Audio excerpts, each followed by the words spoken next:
안녕하세요. 오늘은 퇴직연금과 관련한 이야기를 해볼게요. 팀장님, 저희 회사가 퇴직연금에 가입하려고 하는데 DB인 확정급여형이 좋나요? 아니면 DC인 확정기여형이 좋나요? 어떤 것이 좋다라고 딱 말씀드리기는 어려워요. 제가 차이점을 말씀드릴 테니 한번 생각해 보세요. 회사 입장에서는 DC가 회계 처리가 간단하고 회사가 납입하는 절대적인 금액이 작기 때문에 DC가 좋긴 합니다. 그럼 반대로 직원 입장에서도 말씀드릴게요. 일단 DB부터 보시죠. DB는 회사가 퇴직금을 회사의 연금계좌에 불입하고 직접 운영합니다. 그래서 운영에 대한 이익도 손실도 회사가 책임을 집니다.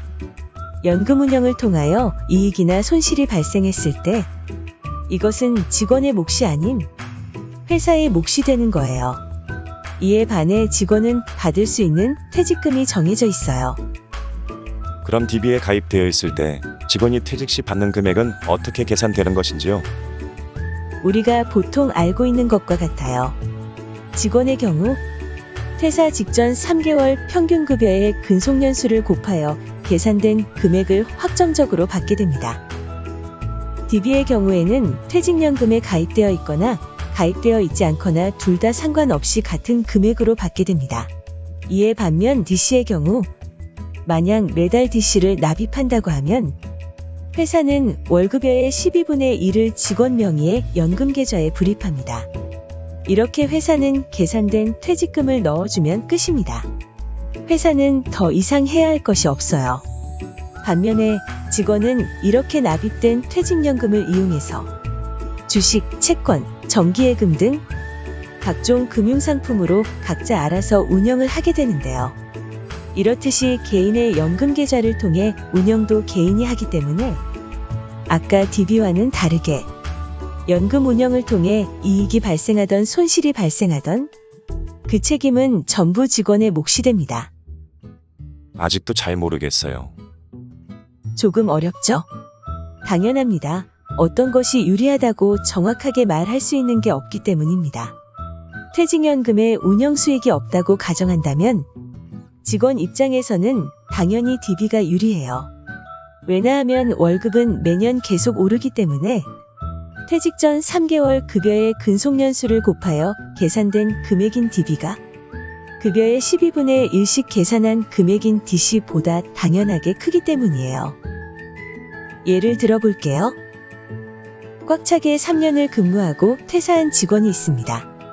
1년차 때 월급은 200만원, 2년차 때 월급은 220만원, 마지막 3년차 때 월급은 250만원이라고 가정해 보겠습니다.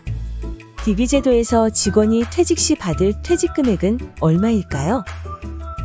퇴직 전 3개월 급여 평균인 250만원에 근속연수 3년을 곱한 금액인 750만원으로 계산됩니다. 그럼 DC의 경우 어떻게 계산이 되는지 보시죠.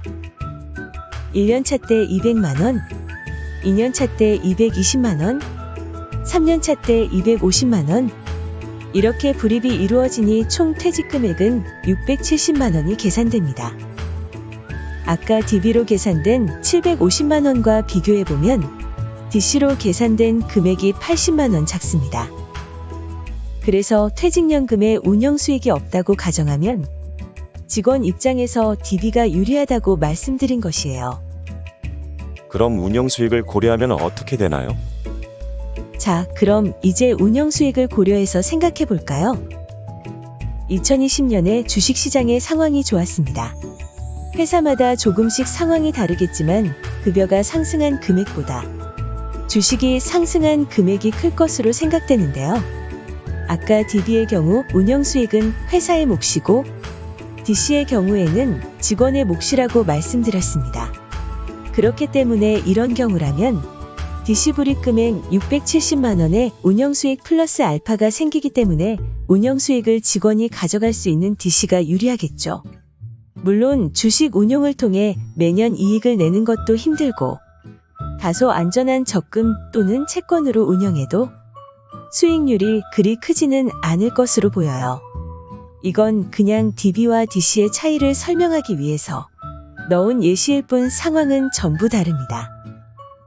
이렇듯이 DB와 DC는 직원 입장에서 보면 향후에 급여 상승률이 더 높을 것으로 예상되는지 아니면 운영 수익률이 더 높을 것으로 예상되는지에 따라 어떤 것이 유리한지 결정됩니다.